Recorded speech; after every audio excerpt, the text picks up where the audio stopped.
Assalamualaikum warahmatullahi wabarakatuh. Saya Nazira Alhijah Syahra dengan NIM 4001210115. Di sini saya akan menjelaskan tentang materi hukum lingkungan, yaitu mengenai etika lingkungan dalam sejarah filsafat dan teori-teori etika lingkungan. Video ini saya buat bertujuan untuk memenuhi nilai tugas mata kuliah hukum lingkungan, yaitu pertama mengenai etika lingkungan dalam sejarah filsafat. Menurut pendapat ahli Ardi Handojoseno dan kawan-kawannya pada 2002, bahwa masalah lingkungan sebenarnya berakar pada filsafat alam dan sepenuhnya membutuhkan pemecahan secara filosofis pula. Etika lingkungan pada filsafat barat rupanya tidak selalu mendukung apa yang menjadi asumsi dasar etika lingkungan, tetapi refleksi tentang alam sudah muncul sejak filsuf dari Melitus, yaitu Thales, Anaximander, dan Anaxagoras. Bahkan dalam mencari akal, mereka menjadikan alam sebagai unsur dasarnya. Berdasarkan pendapat Thales yang melihat bahwa segala sesuatu berasal dari air, di dalam benda-benda di bumi terdapat dewa. Sedangkan Heraklitos berpendapat bahwa api adalah awal dari segala sesuatu. Xenophanes melihat tanah sebagai ark. Empedokles mengajukan 4 elemen, yaitu tanah, udara, api, dan air.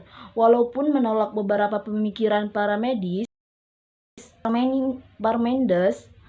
umumnya para filsuf juga prasokratik ini menerima konsep bahwa dunia mempunyai rasional struktur, tidak dapat diubah atau tidak berubah, tidak dapat dibagi-bagi, tidak dapat dihancurkan, bahkan tidak dapat digerakkan.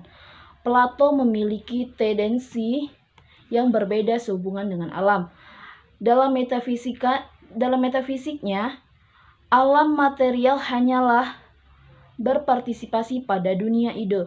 Maka dunia pengalaman yang real sebenarnya tidak nyata. Pemikiran tersebut kembali dibangkitkan oleh Plotinus.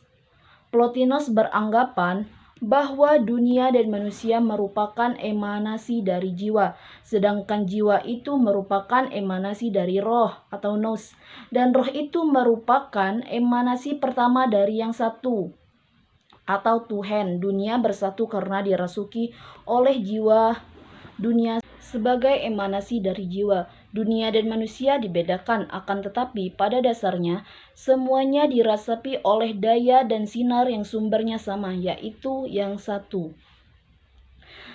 Eugen Sihangrow, seorang environmentalist, berpendapat bahwa para filsuf Yunani mempunyai beberapa pengaruh negatif pada etika lingkungan, yaitu menghalangi perkembangan perspektif ekologis, juga melemahkan wawasan estetis terhadap dunia natural dan menyebabkan ide pelestarian alam secara konseptual sulit dilakukan, bahkan tidak mungkin dilakukan.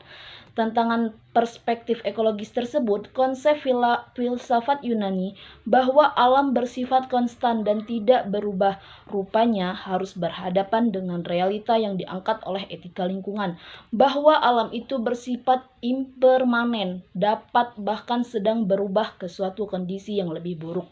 Perbedaan ini sebenarnya berasal dari titik berangkat yang berbeda. Filsafat Yunani memandang alam bukan secara empiris dan material. Bahkan indera tidak bisa dipercayai untuk bisa melihat alam secara penuh. Air dalam pemikiran Thales bukanlah air sebagai air yang mempunyai fungsi positif, akan tetapi lebih menunjuk pada suatu elemen metafisik yang menjadi dasar segala sesuatu.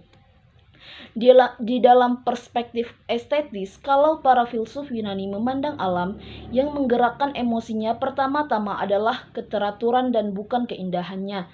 Hal yang berkebalikan ditemukan dalam diri para seniman dalam memandang alam, karena rasa dan kemampuan indrawi begitu dihargai, para seniman tidak menyibukkan diri pada nomos tetapi dialognya.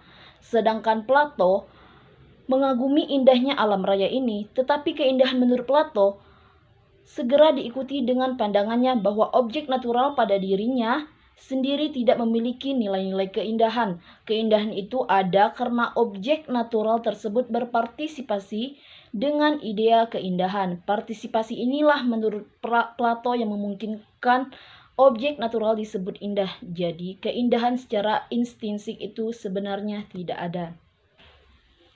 Sedangkan di Inggris muncul kaum empiris, terutama David Hume, yang menyatakan bahwa sensasi dan indera sebagai kriteria bagi adanya sesuatu. Empirisme kemudian harus berhadapan dengan Kant yang membagi dunia menjadi noumenal dan fenomenal. Menurut Hargrove, idealisme Kant yang berpengaruh pada Hegel sebenarnya menunjukkan kekurangan penghargaan terhadap dunia eksternal. Baru G.E. Moore yang berani melawan Kant dan Hegel dan merehabilitasi pentingnya dunia eksternal. Perkembangan ilmu alam dalam modernitas jelas mempunyai dampak besar. Pada awal modernitas tersebut, sains justru lebih bersifat anti-observasional, menekankan prinsip-prinsip geometris dan bersifat primary dan secondary property mempunyai pengaruh besar pada terpisahnya nilai dan dari fakta. Nilai-nilai kemanusiaan dikategorikan pada secondary dan bukan menjadi urusan ilmu alam yang lebih beroperasi pada primary property. Pemisahan ini tampak tegas dalam kaum positivis logis pada awal abad ke-20-an ketika alam pada saat itu hanya dilihat sebagai objek penelitian dan mencari kegunaan-kegunaan yang ada di dalamnya tanpa memperhitungkan nilai-nilai baik dalam diri manusia atau dalam alam itu sendiri. Yang terjadi adalah kerusakan dan eksploitasi. Sedangkan dikatakan oleh Odum pada tahun 1989 menakar sumbangan filsafat pada etika lingkungan. Environmentalis mengakui bahwa filsafat sejak Yunani sampai modern memang tidak banyak memberi dasar pada etika lingkungan, bahkan cenderung berseberangan dalam pandangan terhadap alam. Dari skeptisisme terhadap realitas fisik dan konsep alam yang tidak dapat rusak jelas bertabrakan dengan paham baru, yaitu yang ingin ditonjolkan oleh kaum environmentalis tentang dimensi estetis dari materi dan alam yang sedang berubah. Filsafat sosial dan politis pun tidak menyentuh sisi pelestarian alam ini. Misalnya pandangan John Locke tentang tanah yang mencapai puncak nilai guna etika digunakan oleh negara untuk kepentingannya. Dikatakan oleh Ardi Handojoseno dan kawan-kawan pada 2002 mengatakan tantangan tersebut bagi etika lingkungan tidak harus diartikan bahwa etika itu telah kehilangan nilai filosofinya karena tidak banyak didukung oleh tradisi pemikiran sebelumnya. Justru etika lingkungan ingin menunjukkan lubang besar dalam sejarah filsafat yang tidak pernah digali dan direfleksikan. Lubang besar itu bagi kaum environmentalis ditunjukkan dalam sikap manusia yang merasa sebagai raja atas seluruh ekosistem yang secara menyedihkan telah menyebabkan ekosistem pelan-pelan kehilangan nilai estetisnya dan melulu menjadi objek kepentingan manusia. Disinilah etika lingkungan memberikan sumbangannya dalam seluruh pemikiran filsafat dewasa ini dan sekaligus menjadi tantangan para ahli filsafat. Yang kedua yaitu mengenai teori-teori etika lingkungan. Etika lingkungan adalah suatu disiplin ilmu tersendiri yang membicarakan hubungan antara manusia dengan lingkungannya. Juga tidak terlepas dari perhatiannya terhadap status moral makhluk hidup biotis dan tidak hidup abiotis. Sebagai sebuah disiplin ini, ilmu tersendiri teori etika lingkungan sangat berkembang di negara-negara barat. Hal ini dikarenakan isu-isu lingkungan sudah sangat vokal terdengar dan bahaya dari kerusakan lingkungan juga telah dirasakan oleh kebanyakan manusia di dunia. Sebagai etika terapan, maka disiplin ini memberikan harapan bagi perbaikan lingkungan dari aspek moral manusia yang diwajibkan memelihara totalitas ekosistem jagat raya di mana manusia menjadi bagian integral yang tidak mungkin dipisahkan. Isu-isu kerusakan lingkungan menghadirkan persoalan etika yang sangat rumit. Mengapa? Karena meskipun pada dasarnya alam sendiri sudah diakui sungguh memiliki nilai dan berharga, akan tetapi kenyataannya terus terjadi pencemaran dan perusakan. Keadaan ini memunculkan sejumlah pertanyaan, apakah manusia sudah melupakan hal-hal ini atau manusia sudah kehilangan rasa cinta pada alam? Bagaimanakah sesungguhnya manusia memahami alam dan bagaimana cara menggunakannya? Perhatian pada isu lingkungan juga memunculkan pertanyaan tentang bagaimana keterkaitan dan relasinya dengan generasi yang akan datang. Manusia juga diajak berpikir ke depan, bagaimana situasi alam atau lingkungan di masa yang akan datang. Manusia akan menyadari bahwa relasi dengan generasi akan datang yang memang tidak dapat timbal balik. Karenanya ada teori etika lingkungan yang secara khusus memberi bobot pertimbangan pada kepentingan generasi mendatang. Dalam membahas isu lingkungan aktual, para penganut utilitarianisme secara khusus memandang generasi datang dipengaruhi oleh apa yang dilakukan sekarang ini. Apapun yang lakukan pada alam akan mempengaruhi juga kepada mereka. Pernyataan ini turut memunculkan beberapa pandangan tentang etika lingkungan dengan kekhususannya dalam pendekatannya terhadap alam dan lingkungannya. Menurut Kraft, etika lingkungan menuntut agar etika dan moralitas tersebut diberlakukan juga bagi komunitas biotis atau komunitas ekologis.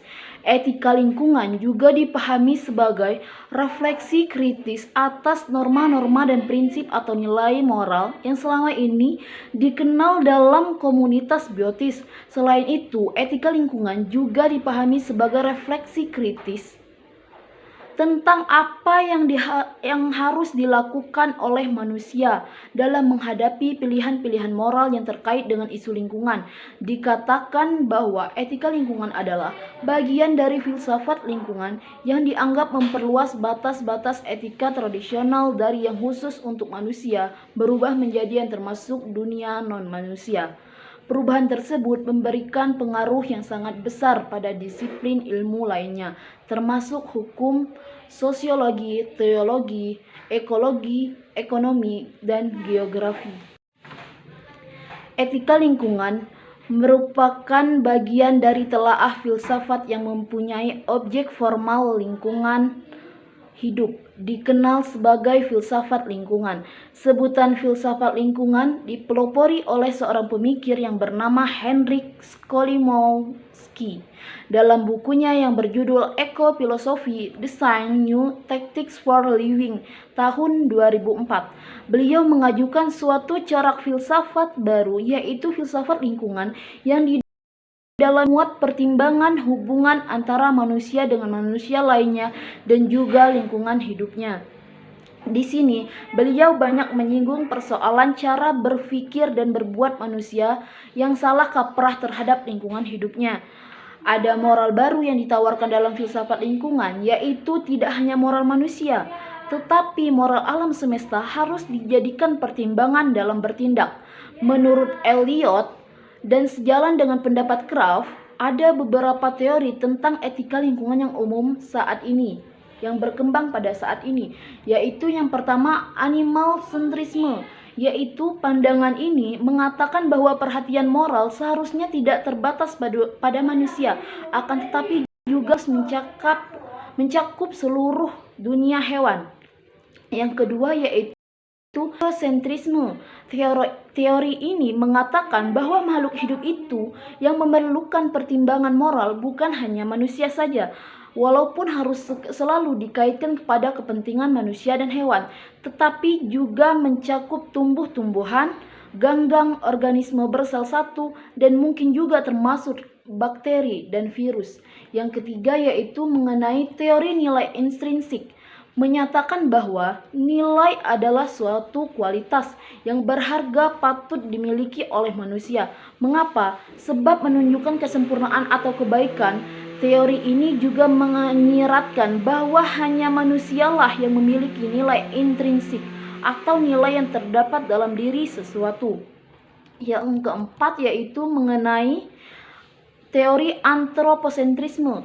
Teori apa itu? Yaitu teori ini memandang bahwa manusia merupakan kepentingannya dianggap bahwa manusia merupakan pusat dari sistem alam semesta. Manusia dan kepentingannya dianggap yang paling menentukan dalam tatanan ekosistem dan dalam kebijakan yang diambil dalam kaitan dengan alam, baik secara langsung maupun tidak langsung. Nilai tertinggi adalah manusia dan kepentingannya. Manusia saja yang pantas memiliki nilai yang dikatakan oleh Kraft. Yang kelima yaitu teori tentang ekosentrisme atau deep ekologi. Teori apa itu? Yaitu teori moral lingkungan yang mengimplementasinya seringkali bercorak mementingkan kesejahteraan manusia. Teori etika lingkungan ekosentris ini sering dikenal dengan istilah deep ekologi yang dikatakan Kraft. Etika ini mengusahakan keseimbangan antara kepentingan individu dengan kepentingan keseluruhan dalam ekosistem. Sekian dan terima kasih. Hanya ini yang dapat saya sampaikan dan saya jelaskan. Apabila ada kesalahan kata, saya mohon maaf kepada pendengar dan saya mohon ampun kepada Allah Subhanahu wa taala. Dan terima kasih. Wassalamualaikum warahmatullahi wabarakatuh.